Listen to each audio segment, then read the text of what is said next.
Hello, everyone, and welcome to episode 13 of the Big Ten Watchdog News podcast, the Sweet 16 preview edition.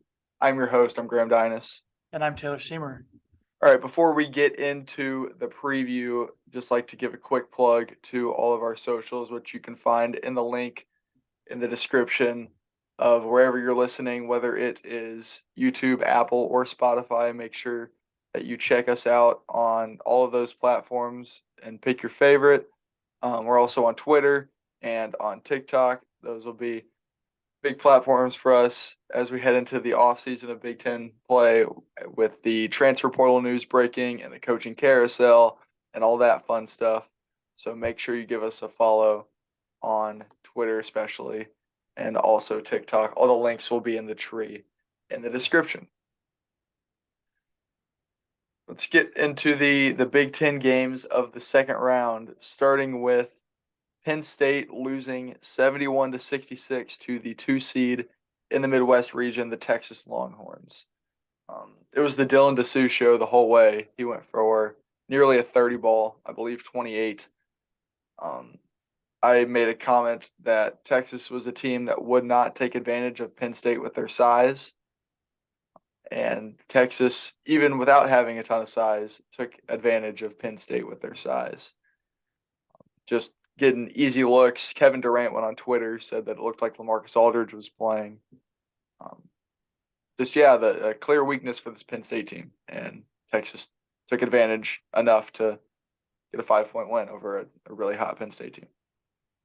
Yeah, if you're a Penn State fan, you can't be mad about this game at all, except for the outcome. 2 weeks ago, you didn't even think you'd be playing in it, and then you were playing in a chance at the Sweet 16 against arguably, one of the top 2-3 teams, in the tournament, who just came and won the Big 12. So, you'll take that any day. And they were in, down to the very end, they were in it. It's a 5-point game. I mean, nothing you can, be mad about there either. I think they needed some extra help from some other guys, but yeah, they didn't shoot the ball particularly well, which if Penn State has a good shooting night or even like an average shooting night for this Penn State team, they win this game for sure. They shot 28.6 from three. But yeah, just really an incredible run to finish the season. I don't know how many they won straight, but it was 6 quad one wins in their last 17 games. And then, or 17 days, excuse me. And then losing to Purdue in a close one, and then beating the brakes off A&M, who was red hot as well, and then playing a good game with Texas. You could not, even though you didn't make the Sweet 16,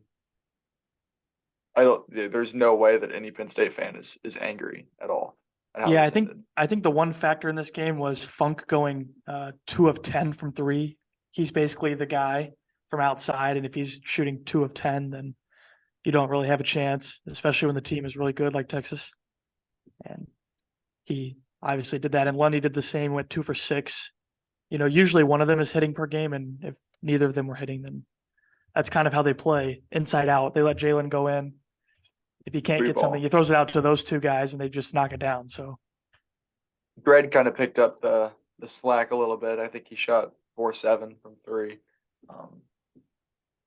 So yeah, it was not their best shooting game, obviously, and if it had been, they would still be playing and they'd be scouting for Xavier right now. But again, great season.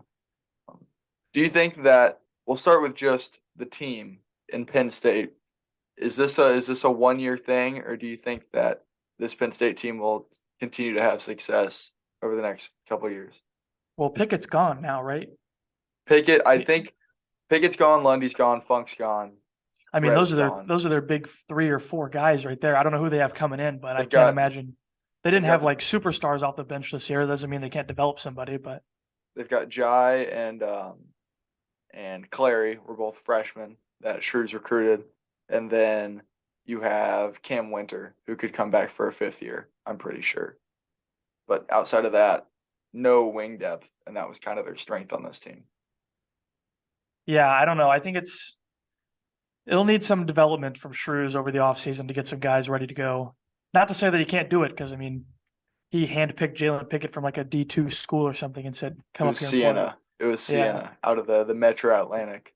yeah. He said, "Come up Um, and play for me." So, and I mean, Lundy was good there. I mean, but Cam Winter obviously too. So, I mean, he can do it, but I don't know if he can do it again to the same level. I mean, they finished what 10th in the Big Ten, which is not anything to like, you know, be super ecstatic about. But but 10th this year is essentially second. yeah, it was basically third place. So Um, there's a thing, and we'll mention this a little bit too with Tyson Walker, but 2-year transfers.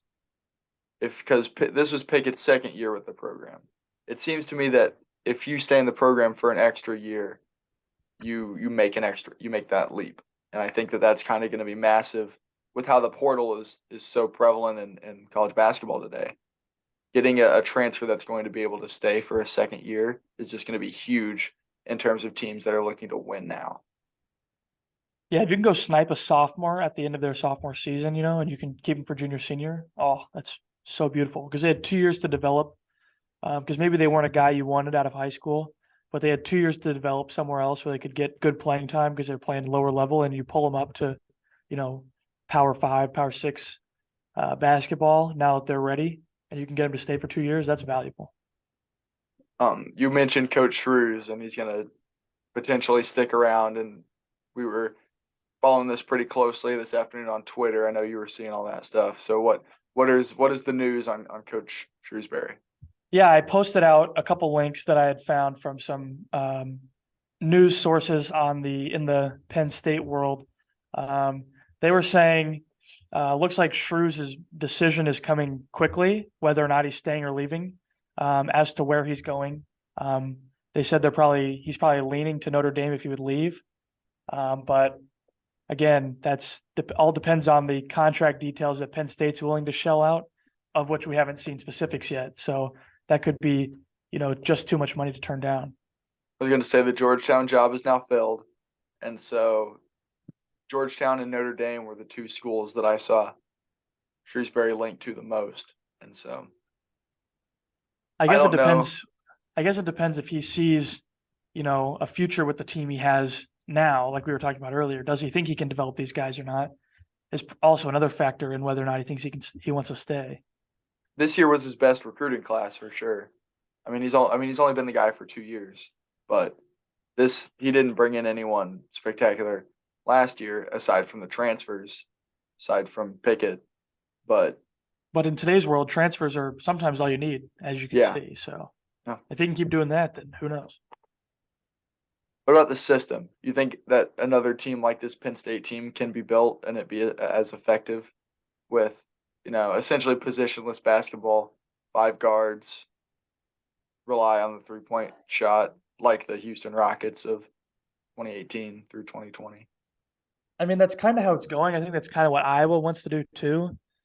But I don't know if the Big Ten is so old school, big guy in the post that I mean, you saw they struggled with, teams who had, certified 7-footers down low. So I don't know. I don't mind either form of basketball. I think both of them are beautiful, but can it work in the Big Ten? I guess he can try and change it if he thinks so. I don't think so in its current state. Yeah, but again, we're seeing Big Ten postseason success. This is year 3 now of limited success whenever we're looked at as one of the 2 best conferences in the nation. And so many Big Ten teams are built around this big guy. That is what a lot of people are speculating, including myself, is killing them in March. And so this Penn State team was certainly on the cusp of greatness. It's just maybe the talent level at Penn State is not what it needs to be. And I loved all these guys, and it was the perfect fit for the system. But if Ohio State used the resources to build that level of team or that style of team at their level, then that's a team that could go a long way. Yeah, I mean, I guess we'll just have to see if that ever comes to fruition and test it against the results we're seeing now. Yeah, agreed. So yeah, great season for Penn State. I mentioned on the podcast before, second favorite team this year in the conference. Just so much fun to watch, except when they were playing Illinois.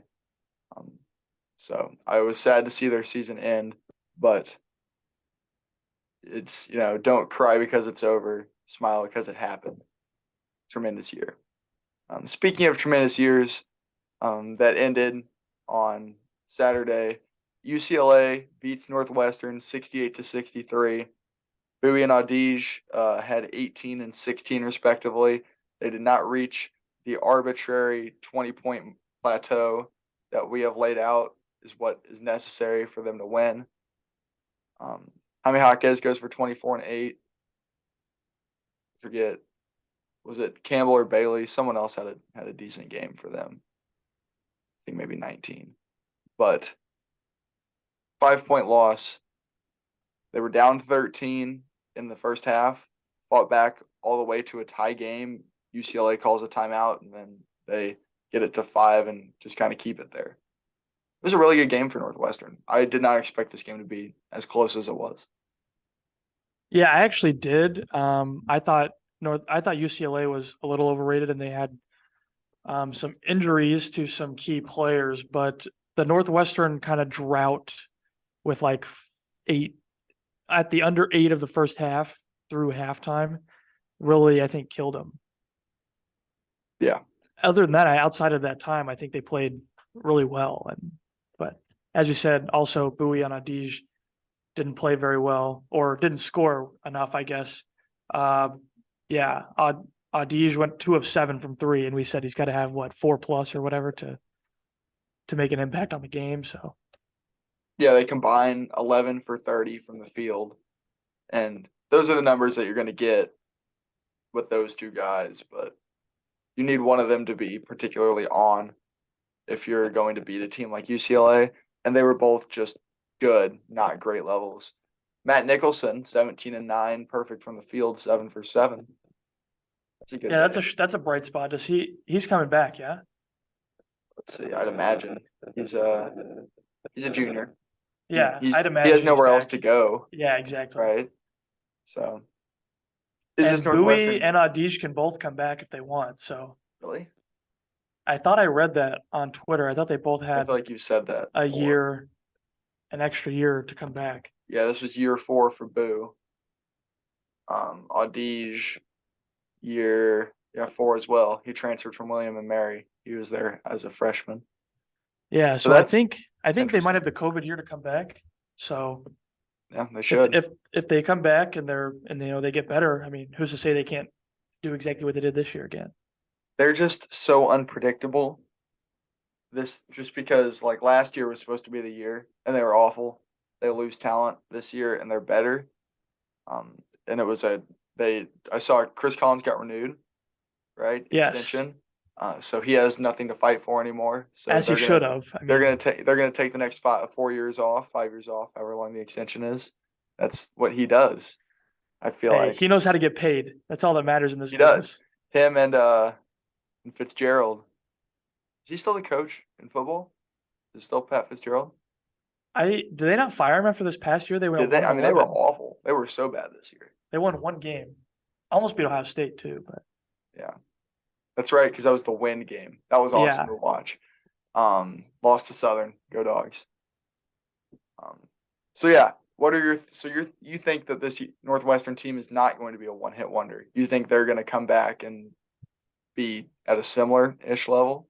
I think if those guys come back, then yeah, I mean, I think it's a no-brainer. They were that good this year. I don't see anything changing. I don't see them regressing. It's possible, I guess, but not It's North. I don't know. They're just so unpredictable with it being North, because years that you think that they're supposed to be pretty good, they aren't. And then years where there are no expectations, they tremendously overperform like they did this year.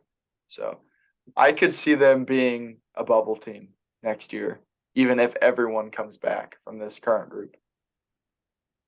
I mean, that's probably where they would have been this year if they hadn't beat Purdue and Indiana twice. If they had only won one of those 3 games, they'd have been on the bubble. So they got two wins that got them certified in. So, I mean, it's pretty much where they're at. That being said, I feel like, they got a 7, but some of what was holding them out was just name recognition and value of being the Northwestern program. Like people just didn't take them too seriously.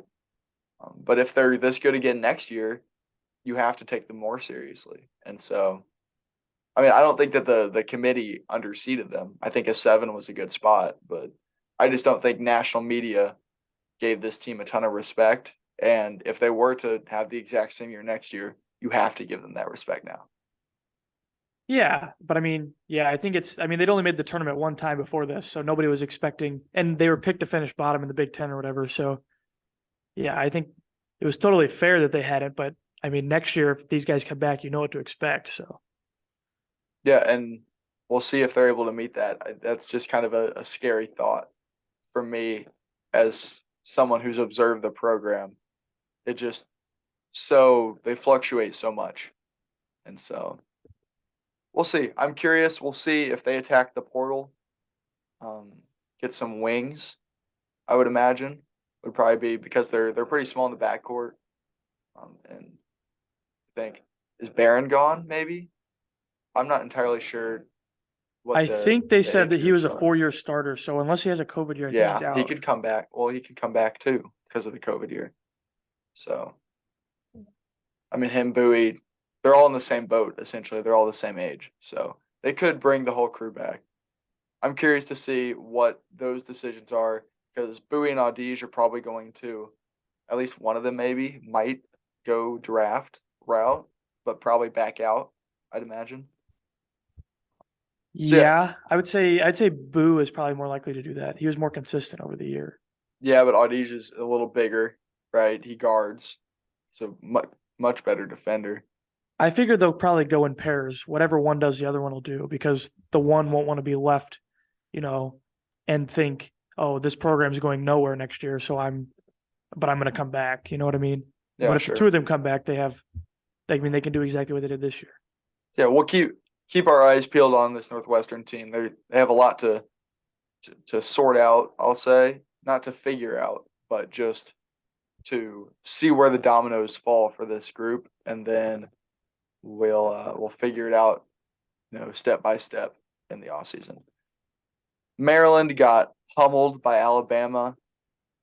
They played it close in the first half, and then Bama just kind of opened it up in the second. What were your thoughts on this game, just in general? My thoughts are pretty basic. They were outmatched, but I think that was a combination of playing the number one team in the country at basically a home game. This game was in Birmingham, right?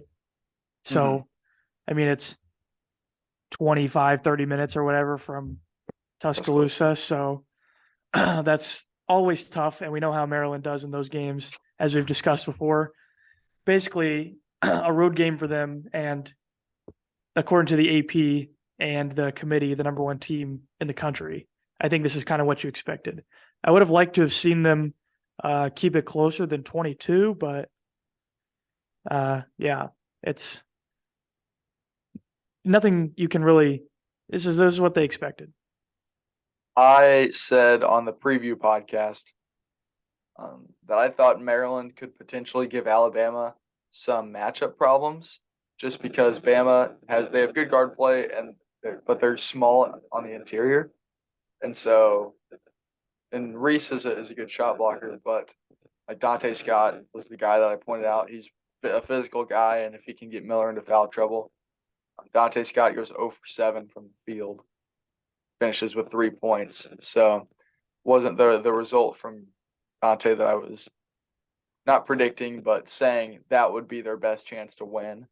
If Dante Scott has an average Dante Scott game, it's probably a 10 to 12 point game, which is probably close to what the spread was. The spread was 8.5. So yeah. Do you think Alabama is the favorite to win this tournament? I know that we didn't really talk about it, but are they your favorite? Is it someone else just in general? Of the teams left, I would say that they're up there. I think Kansas State is pretty good too. UCLA, if they're playing well, but and Texas. I think those are the 4 teams that are really have a shot at it. And I think Alabama might have the best even of those four. So I'll say yes, but I think it'll be close with a couple other teams. I like them in Houston. Obviously, I mean, they're two best teams in the, they're not two I think best, Houston's a but bit overrated, but two highest we'll seeds in the see, I field. guess.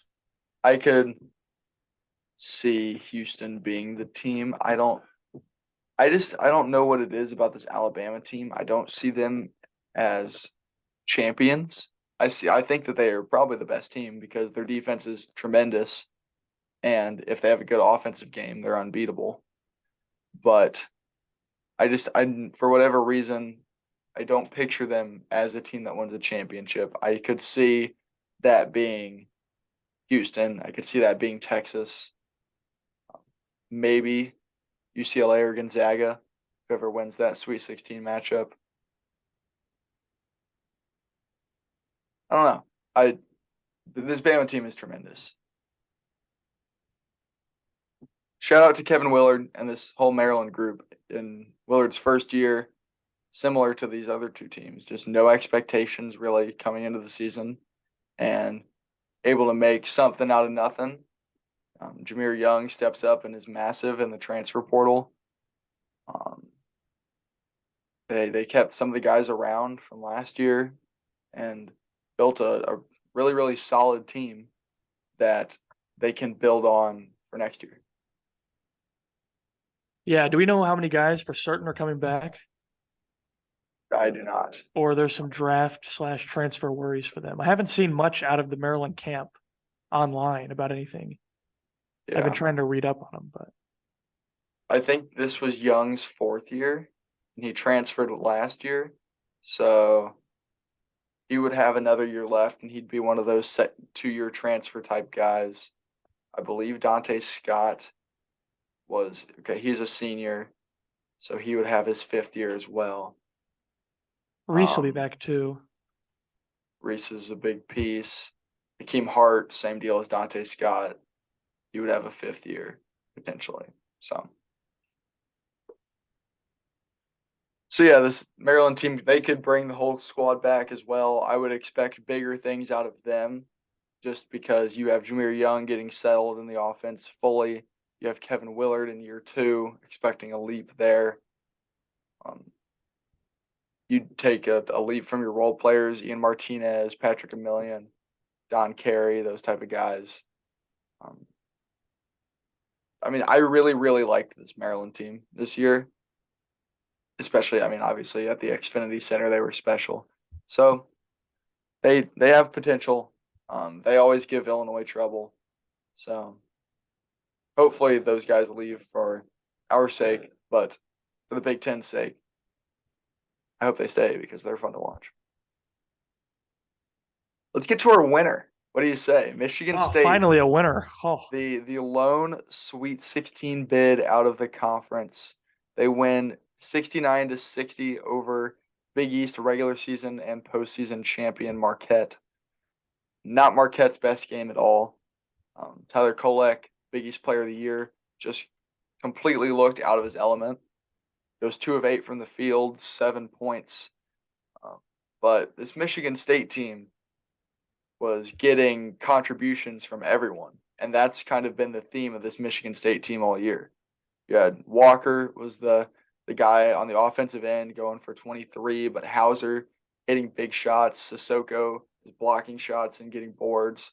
AJ Hogarth's the maestro. Akins is great. Malik Hall got that clutch rebound at the end. Just really 6 guys for this Michigan State team that are true difference makers. Yeah, and it was right there for Michigan State to lose too. They had to get some great plays down the stretch. But this is kind of how that team has played all year.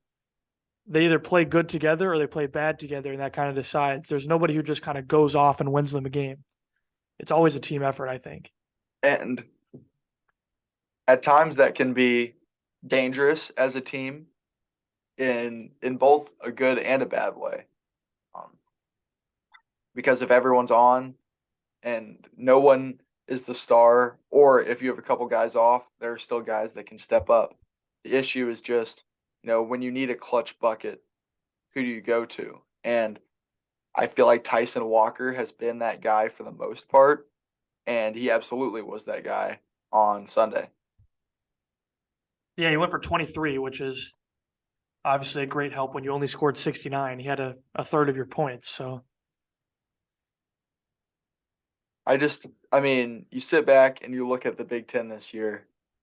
Of course, it's Michigan State is the last team standing, right? This is a very average Michigan State team. Some would even say, compared to other teams they've had, it's not a very good one. But yeah, they're built strong at guard, solid at the forward positions, not run through the center. They just kind of fly under the radar, get bounced in the first round of the Big Ten tournament, get in as a 7 seed, and then lo and behold, they beat a team that they beat 3.5 times out of 10, and now they're sitting in the Sweet 16. And they have a region that's winnable because if they are able to beat Kansas State, who they will play on Thursday at 5:30 Central on TBS in Madison Square Garden, then they have a matchup with Tennessee, who can't score, or Florida Atlantic, who outside of Princeton is by a pretty large margin the worst team left. yeah, I think their path was probably the easiest from the beginning, just because that whole region that they were in was kind of messed up. It was all whack. Nobody was really actually better than anybody in that entire section. I mean, the 1 seed fell in the first game of that region, so that just tells you how wild it is. Which just makes even more sense of how Tom Izzo can just come out of this region. He always, snakes his way into situations that are better for him. I know it's like in years where you feel like Michigan State doesn't belong, that's when they make their run in March. Right? Would you agree with that? Like this team's I feel like he made the 7 seed. Sorry, he made the Final Four as a 7 seed in 2015. 2019, the Cassius Winston team that beat Duke in the Elite Eight. They weren't supposed to do that. It's just whenever this team not even is doubted, but they're just not the favorite. He just slides his way in and proves again why he is Mr. March. And we held that title on probation after getting bounced by Ohio State. I think that was a strategic move. I think he did that on purpose because now he's in the Sweet 16. He's fully earned that title back.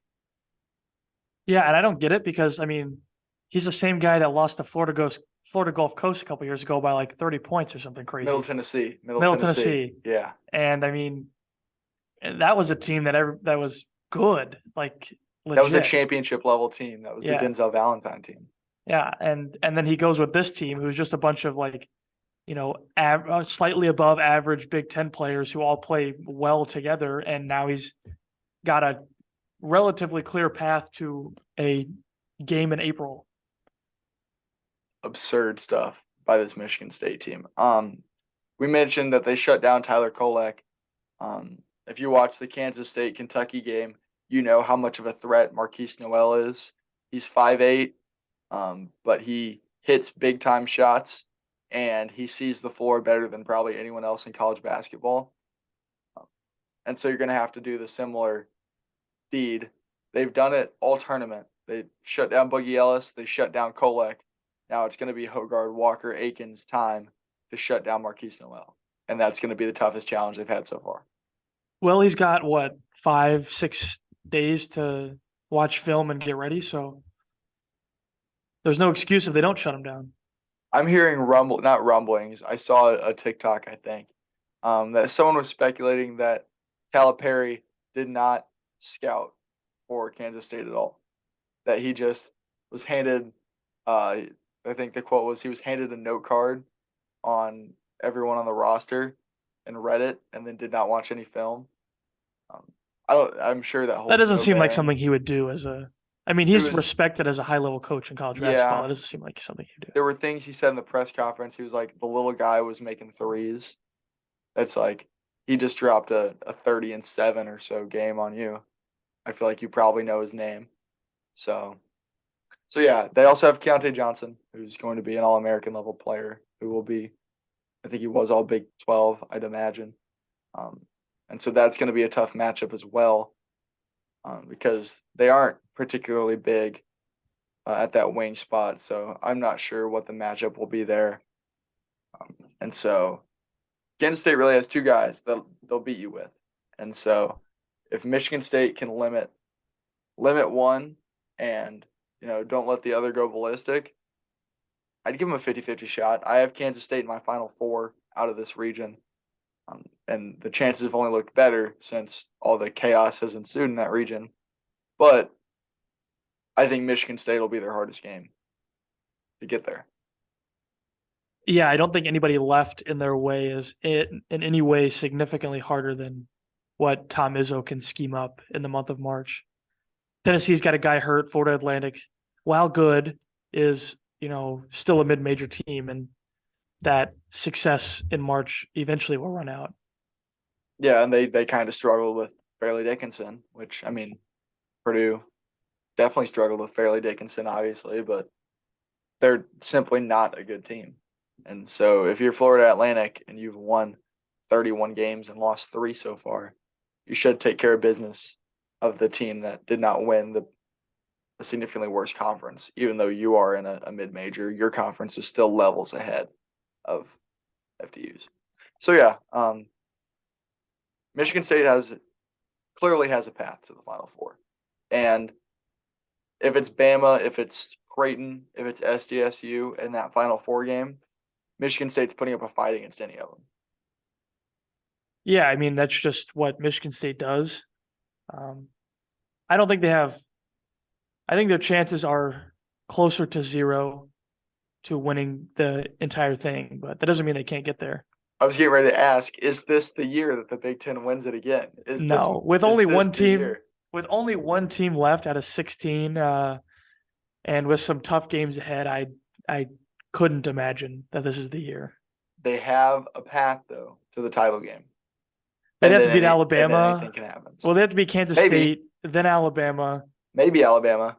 Might be Creighton, a good Creighton team too. Creighton's great. I love Creighton. And then they have to play a Texas, Houston, UCLA team. I mean, playing those 3 games back to back to back is kind of tough. I guess there's one game in between because the Kansas State game after that they play Tennessee or FAU, but 3 out of 4 like that is tough. But it's possible. I mean, it's always possible because as long as you're still alive, it is most definitely possible. This is the year. You heard it from Taylor. No, that's not what I said. Indiana got crushed, 85-69. My notes are just guard play, period, on this game. Just got exposed by the quickness that this Indiana or that Miami has that they do not. Isaiah Wong goes for 27, and I believe that Miller went for 19, and Pack was double digits. Just the 3 guards put on a display. Trace had a good game. Hood Schifino got it going late, but the gap was 15 already. So, I mean, what were any particular thoughts on the game? Yeah, I just don't know what happened from this Miami team that played on Friday then, because they almost lost to a Valley team and Drake, who, while good, is definitely not that good. And then they turn around and, blow out a Big Ten team who finished, 3rd or 4th? So I don't know. They made shots is what was the difference. That's true. Miami made some shots in this game. I mean, Indiana was down, 2 at halftime or so? 2 at halftime or something like that. And then, I mean, they were even leading with, 6 minutes into the second half, but then they just couldn't score and Miami did. I don't know. That's just a tough way for Indiana to go out because I thought they were the better team there. I thought they could make a Sweet 16 run with the team that they had. I mean, they had 3 certified guys, and that's usually what you need. You had Jalen Hood-Schifino, you had Trace Jackson-Davis, and Race Thompson. I mean, that's who's to say if Xavier Johnson could have helped or not, but I mean, this is what they ended up with, which I'm sure they're not happy with. I wouldn't be if I was them. That's a big what if, because if you're bringing Xavier Johnson back and he's played 3 games before the tournament, how much does that help? Right? Is that having, a negative impact? Would that have won them this game? Because you saw how big of an issue defending the guards was. And Xavier Johnson was the guy, at least defensively, in that backcourt.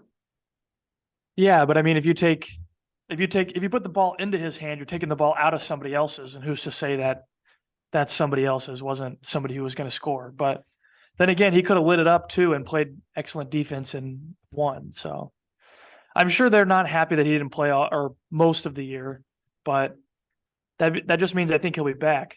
I mean, he said he would be back in an interview, so Yeah. unless he changes his mind, Someone who there. won't be back is Trace Jackson Davis. And people think that Hood Shafino's probably gone too, but Trace is going to be a huge loss for this program. What do you think this program is without having Trace Jackson Davis? I mean, he's been their identity for the last 2 years. I mean, that's truly, he blossomed into the face of Indiana basketball. If he's gone, and if Hood Shafino goes to the draft as well, then Indiana might be back to middle of the pack, bottom of the pack Indiana, if they don't have if Mike Woodson doesn't have a nice farm somewhere in the cornfield developing guys that he can just go and snag. Because I mean, those were the two guys that carried them this year, and if both are gone, especially, I mean, yeah. I think they're going to attack the portal. If I had to guess, that's kind of what you would expect out of this team. You have obviously Xavier's coming back, Miller Kopp checking his stuff. He tweeted out recently, he tweeted out I think today that he said he was officially done with basketball. Galloway is a junior, but he's marginal. Malik Reneau, I don't know how you pronounce it. He'll be back. He was one of their big freshmen. But yeah, I think you have to go to the portal, right? And if it's just Xavier Johnson and Trey Galloway, because Thompson's gone, this was his fifth. There's just nothing left. So pivot to the portal, build with recruiting classes, take a dive for a year and come back stronger in 2. I'm not sure what the evolution of the Indiana basketball program is. Yeah, but I have faith in Woodson to go out and do it. I mean, he's shown he can, obviously. I mean, this year and last year, so. Yeah, I'm a huge fan of what he's done for the program. It's just, how does he pivot now that he's losing his guy that has been the focal point of the team for 2 years? It's an interesting thought. So that'll do it for the tournament games. Michigan State's the only one left. Get into the NIT briefly. Taylor, you have anything to say about the game on Saturday? That was just the quintessential, exclamation point on the entire season, that game. I could talk at length, but also I feel like trying to rationalize how this team did what they did all year would make one go insane. So all I can do is laugh. I mean, as the game was ending and they were turning it over, I was just laughing hysterically. I couldn't control myself just because I had seen this movie so many times. For it to happen like that to end the season was just more than my brain could handle at one time. So I just laughed. But I mean, that's not much more you can really do. It was an NIT game anyways, so hell, it doesn't count. So it was comical. But I mean, Wisconsin is still playing. They won today. Yeah, I was just getting ready to get into that. They're going to Vegas, so we'll see what they can do. NIT Final Four. Again, I'm not familiar with the bracket, but North Texas also won tonight. So I'm not sure if that would be the matchup. Vandy and UAB will play tomorrow, as well as Cincy and Utah Valley. So that's kind of a weird last, 6 teams now? And I think Wisconsin surely should be the favorite with Oklahoma State and Oregon both out. So to come home with that. Vandy's just hot. Yeah. And that's kind of the team I'd be scared of. As well as if you have a Jelly Walker in the tournament, he can flip any game on its head for UAB. So yeah, I guess. But that only leaves two Big Ten teams left? Two Big Ten teams have games left this season. So I'm not sure. Do we know when Wisconsin plays next?